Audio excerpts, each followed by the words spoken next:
জয় কৃষ্ণ। জয় জগদ্গুৰু শ্ৰীমন্ত শঙ্কৰ মহাদেব। ওম তৎসৎ।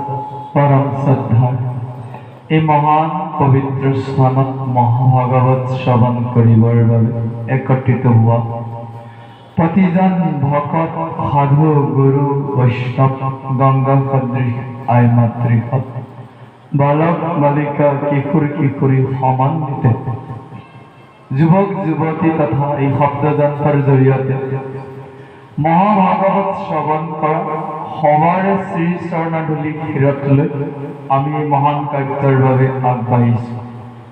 আজিৰ আমাৰ শিৰোনামা আছে অগ্নিধৰৰ পুত্ৰ নাভিৰ চৰিত্ৰ বৰ্ণনা।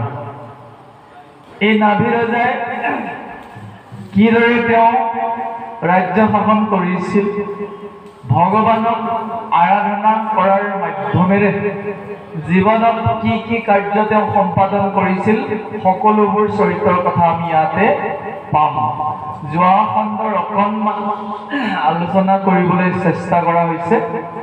যোৱা খণ্ডত আমি পাইছিলোঁ এজন ৰজাৰ কথা, অগ্নিধৰ চৰিত্ৰৰ তেওঁৰ পুত্ৰসকলৰ কথা। অগ্নিধৰে তেওঁৰ অপেশ্বৰা সেই পত্নীক লৈ 10জন সন্তানৰ তেওঁ অধিকাৰী হৈছিল। পূৰ্বচিত্ৰী আছিল তেওঁৰ পত্নী, আৰু তেওঁৰ পুত্ৰসকলৰ ভিতৰত নাভি আছিল জ্যেষ্ঠ। সেই নাভি লগত বাকী কেইজন পুত্ৰৰ লগত মেৰুৰ কন্যাসকলৰ বিবাহ হৈ গৈছিল। অতি সুন্দৰভাৱে আমি পাই গৈছিলোঁ কাহিনীটোত। পূৰ্বচিত্ৰী অপ্সৰাই যেতিয়া নিৰ্দিষ্ট কাৰ্যবোৰ কৰি তেওঁ স্বৰ্গলৈ যাত্ৰা কৰিলে, পত্নীহীন অৱস্থাত অগ্নিধৰৰ জীৱন বিষময় হৈছিল। পিছত তেওঁ বৈৰাগ্য লৈছিল আৰু পুত্ৰসকলৰ ওপৰত ৰাজ্যভাৰ দি তেওঁ পৰম ব্ৰহ্ম চিন্তাৰ কাৰণে লীন গৈছিল। আজি তেওঁৰে পুত্ৰ নাভিৰ চৰিত্ৰ ইয়াতে বৰ্ণনা কৰা হৈছে। প্ৰভুজনে সুন্দৰভাৱে পঢ়ি গৈছে। শুক নিগদতি শুনা কুৰুপতি নাভিৰ চাৰু চৰিত্ৰ ভাৰত বৰিষে ভৈলন্ত নিপতি বৈষ্ণৱ আতি পবিত্ৰ। ৰজা এজন হৈও যে বৈষ্ণৱ কথাটো কৈছিল, ভাবিবলগীয়া কথা কি। ৰজা এজন বুলি কওঁতে চাওক, তেওঁ উপভোগৰ সামগ্ৰী বহুত থাকে। বৈষ্ণৱ বুলি ক'লে কিবা ৰজাবোৰ কিবা নিমিলা নিমিলা লাগে। বৈষ্ণৱ হোৱাৰ লগে লগে তেওঁ নিৰামিষ ভোজন কৰিব লাগিব। বৈষ্ণৱ হোৱাৰ লগে লগে তেওঁ অহিংস কাৰ্যত ৰত হ'ব লাগিব। আচলতে ৰজা এজন যদি বৈষ্ণৱ হৈছে, তেতিয়াহ'লে জানিব লাগিব সেই ৰজাজন মহান ৰজা। অম্বৰীষৰ কাহিনী পঢ়োঁতে যেতিয়া প্ৰথম শ্ৰৱণ কৰিছোঁ, উপলব্ধি কৰিছোঁ, ভয় খাই গৈছোঁ। একাদশী ব্ৰত পালিছে, পানী এটোপাও খোৱা নাই, নিৰ্জলা পালিছে। ধেমালি ব্ৰত কৰিছে নেকি? চিন্তা কৰকচোন, এজন ৰজাৰ খাবলৈ নাই কি? আপোনাৰ কোনো ভাল ভাল খাদ্যৰ কমতি হোৱাটো বেলেগ কথা, ৰজাৰটো সেইটো নহয়। সমস্তবোৰ আছে, থকা স্বত্বেও তেওঁ ত্যাগ কৰিছে। কিহৰ বাবে? শৰীৰ নামৰ এই যিটো যন্ত্ৰ আমি পাইছোঁ, প্ৰভু ভগৱন্তৰ যিমানবোৰ আমালৈ উপহাৰ দিছে, সকলোবোৰ উপহাৰৰ ভিতৰত আমাৰ শৰীৰ উপহাৰটোৱে সৰ্বশ্ৰেষ্ঠ উপহাৰ। ভগৱানক সদায় ধন্যবাদ দিব লাগে। হে প্ৰভু, তুমি মোক ইমান ডাঙৰ বস্তু এটা উপহাৰ দিছা, মানৱ শৰীৰ, যিটো শৰীৰত প্ৰভু ভগৱন্তই নিজে বাস কৰে, যিটো শৰীৰক আধাৰ হিচাপে লৈ ভগৱন্তৰ ওচৰলৈ যাব, তেনেকুৱা এটা শৰীৰ প্ৰদান কৰিছে। সাধাৰণ জীৱ জন্তুৰ শৰীৰ আমাক প্ৰদান কৰা নাই। চাৰিমুঠি জীৱৰ সৰ্বশ্ৰেষ্ঠ শৰীৰ আমাক তৈয়াৰ কৰিছে। আমি যদি তেওঁৰ পৰামৰ্শবোৰ, উপদেশবোৰ, তেওঁ ভাল লগা কাৰ্যবোৰ নকৰোঁ, তেতিয়াহ'লে তেওঁৰ প্ৰতি আমি ঘোৰ অন্যায় কৰা হয়। আমি সকলো প্ৰায়বোৰ মানুহে ভক্তি দিশত আগবাঢ়িছোঁ, কিন্তু শৰীৰটোক মন্দিৰ বনোৱাৰ ক্ষেত্ৰত আমি সম্পূৰ্ণ পিছ পৰি আছোঁ। এতিয়া নাভিৰ চৰিত্ৰত আমি পালো অগ্নিধৰৰ জ্যেষ্ঠ পুত্ৰ নাভি। বংশলতা কেনেকৈ হৈছে? ব্ৰহ্মা, তেওঁৰ পুত্ৰ মনু, মনুৰ পুত্ৰ প্ৰিয়ব্ৰত, প্ৰিয়ব্ৰতৰ পুত্ৰ অগ্নিধৰ, অগ্নিধৰৰ নাভি ঋষভৰ জন্ম হ'ব। এনেকে যাওঁতে যাওঁতে ভৰত ৰজাৰ কাহিনী পাম, জড়ভৰতৰ কাহিনী পাম। বংশলতা মানৱ জাতিৰ মূল বংশলতা।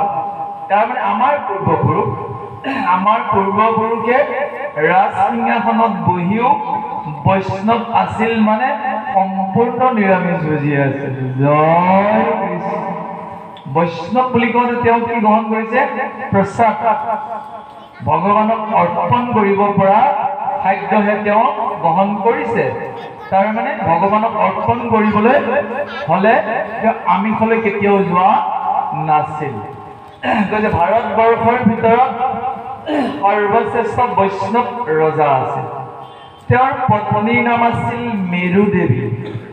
মেৰু দেৱী দানৱ মহিষী ভৈলন্ত, ৰূপে গুণে অনিন্দিত, নভৈল সন্ততি চিন্তা কুলৱাতি, পাছে চিত্ত কৰি চিঠিত। কৈছে মেৰু দেৱীৰ গৰ্ভত সন্তান জন্ম নোহোৱাৰ কাৰণে তেওঁ অলপ চিন্তাত পৰিছে। দুয়োজন সৰ্বসাধাৰণ মানুহৰ নিসন্তান হলেও ভাবিব লগা নাই, কিন্তু ৰজাসকল নিসন্তান হলে সমস্যা আছে। ৰাজ সিংহাসনৰ অধিকাৰী হ'ব লাগিব, আকৌ সেই ৰজাজন হ'ব লাগিব প্ৰজাবৎসল, বহু গুণৰ। যিকোনো মানুহে ৰাজদণ্ড হাতত ল'ব নোৱাৰে। আমাৰ সনাতন ধৰ্মত এতিয়ালৈকে যিমানবোৰ অধ্যয়ন কৰিছো, ৰজাজনেই আছিল এই পৃথিৱীৰ সৰ্বশ্ৰেষ্ঠ চিন্তাশীল ব্যক্তি, আধ্যাত্মিক ব্যক্তি।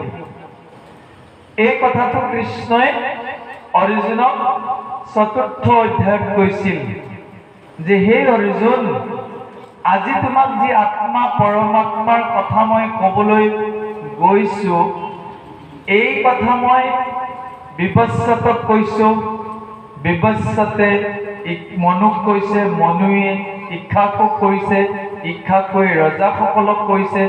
এইদৰে আহি আহি ঋষিৰ তুল্য ৰজাসকলে ধৰি আহিছিল যদিও আজি ৰজাবিলাক অসুৰ হৈ গ'ল।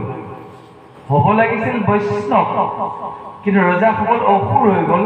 কিন্তু তেওঁলোকে আসনত বহিছে ৰাজ সিংহাসনত। অসুৰসকল যদি ৰাজ সিংহাসনত বহি যায়, প্ৰজাসকলতো হাৰাশাস্তি হৈ যাব।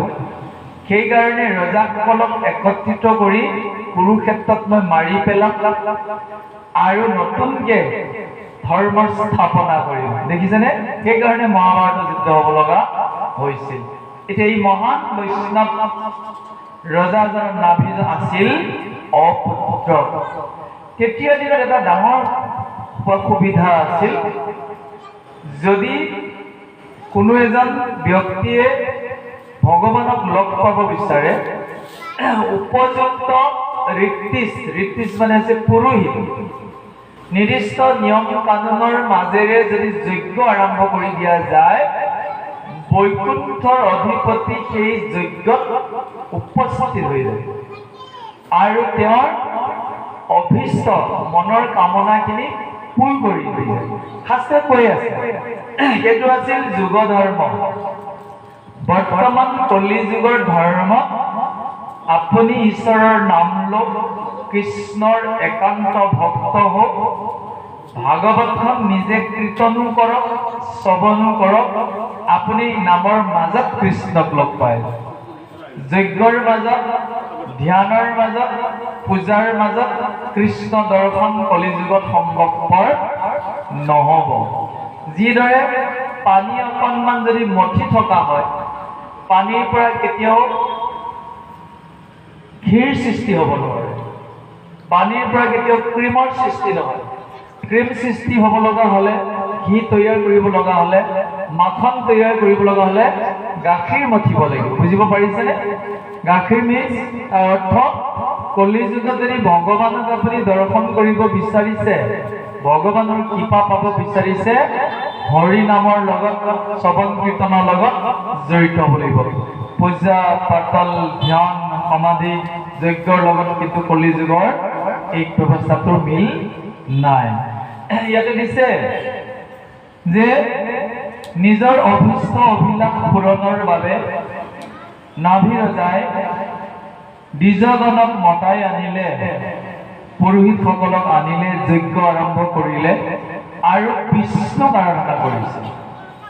বিষ্ণুক আৰাধনা কৰি তেওঁৰ পৰা বৰ ল'বলৈ তেওঁ প্ৰস্তুতি চলাইছে। পূজাৰ কাৰণে যিমানবোৰ সামগ্ৰী লাগে, যিমানবোৰ ব্যৱস্থাপনা আছে, কোনো ব্যৱস্থাপনাকে তেওঁ ত্ৰুটি বিচ্যুতি হ'ব দিয়া নাছিল।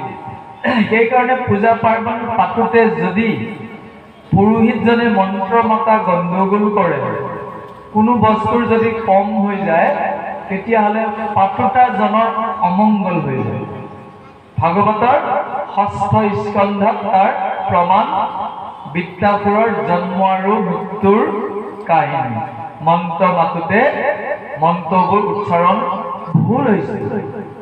কলিযুগত সেই বেদৰ মন্ত্ৰবোৰৰ শুদ্ধ উচ্চাৰণ কৰা ঋত্বিজ পুৰোহিতৰ সংখ্যাৰ পৰিমাণ কমি যাব কাৰণে কলিযুগত হৰি নামৰ ওপৰত গুৰুত্ব দিয়া হ'ল।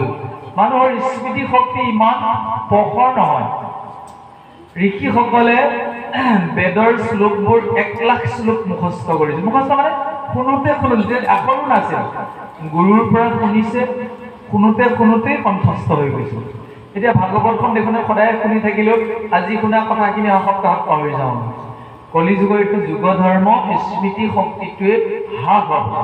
সেইকাৰণে বেদবিলাককো ভাগ ভাগ কৰি দিয়া হৈছে। ঋগ্বেদ কৰি দিছে, যজুৰ কৰি দিছে, সামবেদ কৰি দিছে, অথৰ্ব কৰি দিছে। গৈ গৈ গৈ সমস্ত সাৰ মথনি কৰি ভাগৱতখন দি দিছে। এইখনে গীতা আৰু ভাগৱতেই কলিযুগত ভগৱানক লগ পাব পৰা একমাত্ৰ বিশেষ গ্ৰন্থ। দ্বিজগণ আনি যজ্ঞ আৰম্ভিলা, নানা দ্ৰব্য কৰি কাজ, দেৱৰো দেৱতা হৰিক যজিল, পুত্ৰ কামে মহাৰাজ। সন্তান নাই যেতিয়া যজ্ঞ কৰোঁ, ভগৱানক নিমন্ত্ৰণ কৰোঁ, তেওঁৰ পৰা বৰ লৈ লওঁ, পুত্ৰ হৈ যাব। কিমান সুবিধা! অৱশেষত প্ৰভু ভগৱন্তক কোনো ধৰণৰ ত্ৰুটি বিচ্যুতি নকৰাকৈ কৈছে, দ্ৰব্য দেখ কাল পাত্ৰকো দক্ষিণা, মন্তৰো নাহিকে ক্ষীণ, সাংগু বাংগে যজ্ঞ কৰিলন্ত ৰাজা, নভৈল অংগত হীন। এতিয়াও বহুত ব্যক্তিয়ে পূজা পাতে, অসুবিধা একো নাই, যুগ ধৰ্ম নহয় সেইটো। পাতিলেও মন্ত্ৰবোৰ উচ্চাৰণৰ বিশেষ ব্যক্তিবোৰ লাগিব। পূজাৰ বিধিত যিমানবোৰ দ্ৰব্য লাগে, কোনোটো বস্তু কম হ'ব নোৱাৰিব, নতুবা তেওঁ পূজাটো সম্পূৰ্ণ নিষ্ফল হ'ব। এনেও যুগ ধৰ্মত নপৰে। সেইকাৰণে কৈছে, হৰি কীৰ্তনক বাদ দি আনবোৰ কাম হস্তি স্নানৰ দৰে কৰিব পাৰিব। শ্ৰম হ'ব, কষ্ট হ'ব।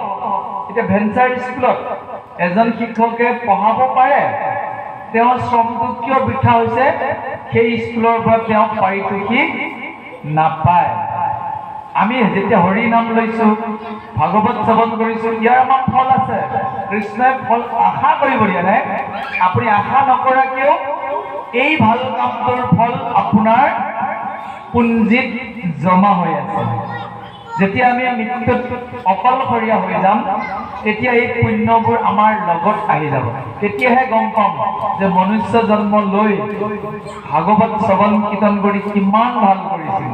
প্ৰত্যেক দিনৰ পুণ্যবোৰে ক'ব, মই ইমান তাৰিখৰ পুণ্য, আজি মই আপোনাক সহায় কৰিম, আজি পৰলোকত মই আপোনাৰ সহিত বন্ধু হিচাপে থিয় হৈছোঁ, কওক কি আপোনাৰ আদেশ। বুজিব পাৰিছেনে? সেইকাৰণে ধৰ্মৰ উপাৰ্জন কলিযুগত কৰিবলৈ হ'লে সাধুৰ সংগত শ্ৰৱণ কীৰ্তন বাৰু জানো। যজ্ঞ কৰিবলৈ নাভি ৰজাই সমস্তবোৰ যোগাৰ কৰিলে আৰু তেওঁ যোজনা কৰিছে শ্ৰী বিষ্ণু। এই শ্ৰী বিষ্ণুৰ পৰানো তেওঁ কি বৰ বিচাৰিব কাহিনীৰ মাধ্যমেৰে আমি জানিব পাৰিম। আহক আমি শ্ৰৱণ কৰিছোঁ। জয় কৃষ্ণ।